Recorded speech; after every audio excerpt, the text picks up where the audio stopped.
నీలాంజన సమాభాసం రవిపుత్రం యమాగ్రజం ఛాయామార్తాండ సంభూతం తం నమామి శనేశ్వరం.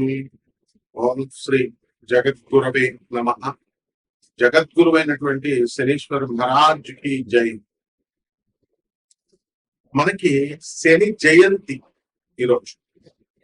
శని జయంతి అంటే ఎప్పుడు వస్తుందంటే వైశాఖ మాసం శుక్ల కృష్ణపక్షం అమావాస్య తిథి రోజున వస్తుంది. కాబట్టి ఈ రోజు శనివారం ఉండడం కూడా చాలా విశేషమైనటువంటి రోజు. శనివారంతో కూడినటువంటి శని జయంతి రావడం చాలా అదృష్టంగా భక్తులంతా కూడా భావించాలి. అయితే 30 సంవత్సరాలకి ఒక్కసారి ఈ శని జయంతి వస్తుంది. తన సొంత రాశి అయినటువంటి కుంభ రాశిలోకి మరి ఈ యొక్క శని ఉన్నప్పుడు ఈ యొక్క శని జయంతిని మనం జరుపుకుంటాం. కాబట్టి ఈ శని అంటే కర్మకి, ఆ తర్వాత ఈ యొక్క డిసిప్లిన్ కి, క్రమశిక్షణకి మారుపేరు అన్నమాట. ఆయన్ని కర్మ ఫలదాత అంటాం.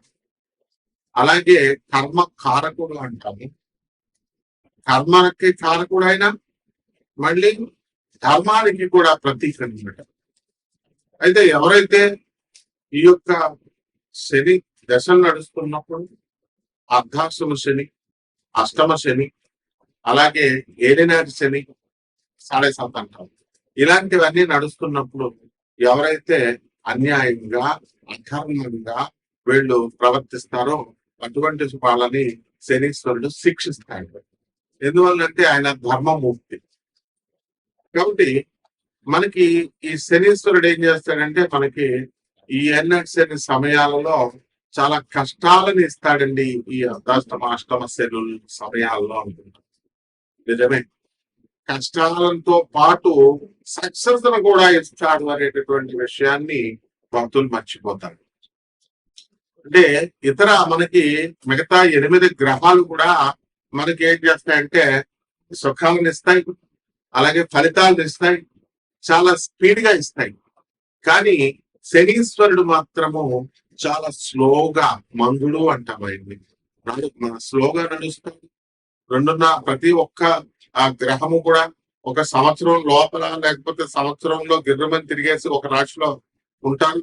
తర్వాత తొందరగా ముగించుకొని వేరే రాశిలోకి వెళ్ళిపోతారు. కానీ శనీశ్వరుడు మాత్రం 2.5 సంవత్సరాల పాటు ఒక్కొక్క రాశిలో ఉంటూ వస్తాడు. కాబట్టి అతని యొక్క సహజ నైజం ఏమిటంటే ఆలస్యంగా ఇచ్చినప్పటికీ కూడా అద్భుతమైనటువంటి ఫలితాలను ఇస్తాడు. రాజయోగ కారకుడు ఆయన.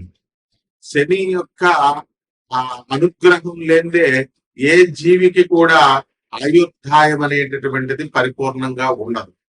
అంటే లాంగిటివిటీ ఆఫ్ లైఫ్ ని ఇచ్చేటటువంటి ప్లానెట్ శని మహారాజ్ అన్నమాట. అలాగే ఇతర ప్లానెట్స్ అన్నిటిని కూడా మనం ఏమని చెప్పుకుంటామంటే మనకి ఈ యొక్క క్రమశిక్షణ ఇవన్నీ కూడా ఉన్న క్రమశిక్షణ నేర్పించిన శని మాత్రము మనము దేవుడు, శని దేవుడు అంటాం. మిగతా ప్లానెట్స్ మామూలుగా గ్రహాలు అని అంటాం. కుజగ్రహము, బుధ గ్రహము ఎలాంటివి. కానీ శని మాత్రం దేవుడు అంటాం. ఈ యొక్క శని తన మాతృభక్తి చాలా ఎక్కువ. ఛాయాదేవ తన తల్లి అయినటువంటి ఛాయాదేవ పట్ల. ఆ విధంగా ఎవరికైతే శని బ్రహ్మాండంగా ఉంటుందో, ఉచ్చ స్థితిగతుల్లో ఉంటాడు శని. మరి తులారాశి, వృషభ రాశి లాంటి స్థానాల్లో, మకరం, కుంభం లాంటి స్వక్షేత్రాలను ఇలా ఉన్నప్పుడు ఆ యొక్క జీవికి అతను మాతృభక్తిని కలిగిస్తాడు. అంటే తల్లి వల్ల లాభాలను కలిగిస్తాడు. తల్లి వల్ల ఈ అబ్బాయి, ఈ జాతకుడు వృద్ధి చెందేలాగా తల్లి సలహాలను పట్టుకొని ఉంటాడు అనమాట. ఎవరైతే తల్లిని అవమానిస్తారో అటువంటి వాళ్ళని శని నిర్దాక్షిణ్యంగా, నిర్దయగా శిక్షిస్తాడు. తన సొంత తండ్రి అయినటువంటి సూర్య భగవానునే ఆయన నిర్దాక్షిణ్యంగా శిక్షించాడు. తన తల్లి ఛాయాదేవిని వదిలేశాడు. కాబట్టి ఇలా మరి శని జయంతి రోజున మనం ఏం చేయాలండి అని అంటే, ఆ రోజున తెల్లవారుజామునే నిద్ర లేవాలి. సూర్యుడు రాకముందే ఆ తర్వాత తలంటు స్నానం చేసి నల్లని వస్త్రాలను ధరిస్తాము. అలాగే చక్కగా ఇంట్లోనే అందరికీ కూడా చాలా మందికి తెలియదు ఏంటంటే శని జయంతి లేదా శని అభిషేకం అని అనగానే గొల్లకు పరిగెత్తుతారు. ఇది మానేసేయండి ఫస్ట్. నవగ్రహ ఆరాధన ఇంట్లో కూడా చేసుకోవచ్చు, శనీశ్వర ఆరాధన. అది నార్త్ ఇండియాని చూసి మనం నేర్చుకోవాలి. అందువల్ల శని యొక్క ప్రతిమని కానీ శని యొక్క ఫోటోని కానీ మన విగ్రహాన్ని కానీ ఇంట్లో పెట్టుకొని మనము ఆ రోజున చక్కగా పూజా మందిరం దగ్గర కొన్ని బియ్యం వేసి దానిపైన చక్కగా తమలపాకు వేసి దానిపైన ఈ శనీశ్వరుడి యొక్క విగ్రహాన్ని మనం ఏర్పాటు చేసుకున్న తర్వాత మనం ఏం చేయాలంటే మస్టర్డ్ ఆయిల్ అంటే ఈ యొక్క ఈ నూనె ఏంటది, ఈ యొక్క ఆవాల నూనె లేదా సీసమి అంటే నువ్వుల నూనెతో మనము ఈ యొక్క సీసమ్ సీడ్స్, నువ్వుల గింజల నుంచి తీసినటువంటి ఈ యొక్క నువ్వుల నూనెని వెలిగించి దీపారాధన చేయాలి శనీశ్వరుడు. అలాగే నువ్వుల నూనెతో ఆ యొక్క విగ్రహానికి ఆ శనీశ్వరుడి యొక్క నామాన్ని జపిస్తూ మనము ఈ యొక్క బీజమంత్రాలను కూడా ప్రాం అనేటటువంటిది శనీశ్వరుని యొక్క బీజము. మరి ఓం ప్రాం నమః అంటూ ఓం ప్రాం ప్రీం అట్లా చెప్పుకుంటూ శనీశ్వరాయ నమః అంటూ మనము శనీశ్వరుడికి అభిషేకం తైలాభిషేకం చేస్తాం. అలాగే ఈ రోజున వికలాంగులకి, పేదవారికి, సాధువులకి, తర్వాత ఈ యొక్క అనాథలకి కనుక దాన ధర్మాలు ఎవరైతే చేసుకుంటారో శని జయంతి రోజున ఆ రోజున విపరీతమైనటువంటి పుణ్య ఫలము ఈ చేసినటువంటి వాళ్ళకు వస్తుంది. మిగతా రోజుల్లో చేసేది వేరు, శని జయంతి రోజున చేసేటటువంటిది చాలా అద్భుతమైనటువంటి ఫలితాన్ని ఇస్తున్నారు. అలాగే శని రాజ్యాధికారాన్ని ఇస్తుంది కాబట్టి శనికి ఎవరైతే రాజకీయ నాయకులు ఉన్నారో అటువంటి వాళ్ళంతా కూడా మన శనీశ్వరుడు చక్కగా ఈ యొక్క రాజయోగాన్ని ఇవ్వని చెప్పి ప్రార్థిస్తాను శని జయంతి రోజున. అలాగే ఈ యొక్క శని అభిషేకాలతో పాటు మనకి వీలున్నంత వరకు దాన ధర్మాలు ఇవన్నీ కూడా మనం చేసుకుంటాం. అలాగే చిమ్మిలి బొండల్ని తయారు చేసి మనం నైవేద్యంగా శనీశ్వరుడికి మనం పెట్టుకోవచ్చు, లేదా బెల్లం ముక్కని నివేదనగా శనీశ్వరుడికి మనం పెట్టుకోవచ్చు. ఈ శని జయంతి రోజున ఓం శనేశ్వరాయ నమః అనేటటువంటి మహామంత్రాన్ని 108 సార్లు మనము జపించవచ్చు అన్నమాట. అలాగే నీలి పువ్వులన్నా, నీల శంఖం పువ్వులన్నా శనీశ్వరుడికి చాలా ఇష్టం కాబట్టి అందరూ కూడా మనకి నీలం రంగు పువ్వుల్ని తీసుకొచ్చి మనం స్వామి వారికి సమర్పించాలి. అదే విధంగా నీలము రంగు లేదు బ్లూబెర్రీస్ ఫ్రూట్స్ ని మనం నేరేడు పళ్ళు ఇలాంటివి నీల రంగులో ఉన్నటువంటి ఫ్రూట్స్ అన్నింటినీ కూడా తీసుకొచ్చి మనము శనీశ్వరుడికి నైవేద్యంగా మనం పెట్టాలి. ఈ రకంగా ఎవరైతే కష్టాలను మనకి ఎదుర్కొనేటటువంటి శక్తిని ఈ శనీశ్వరుడు ఇస్తాడు, అటువంటి వాళ్ళందరూ కూడా ఆ కష్టాలని ఎదుర్కొని సక్సెస్ అనేటటువంటి బాటలో వీళ్ళు ముందుకు వెళ్ళాలి. అలా కాకుండా మామూలు ప్లానెట్స్, మామూలు గ్రహాలు ఇచ్చినట్టుగా మనకి సుఖాలు సునాయాసంగా కష్టం లేకుండా వచ్చింది అనుకోండి, దాని విలువ మనకి తెలియదు. కాబట్టి శనీశ్వరుడు ఏం చేస్తాడంటే మనకు చాలా కష్టాలను కలిగిస్తాడు. సరే ఈ యొక్క ఎల్నాటి సమయంలో యాక్సిడెంట్లు ఇలాంటివన్నీ కూడా జరుగుతాయి.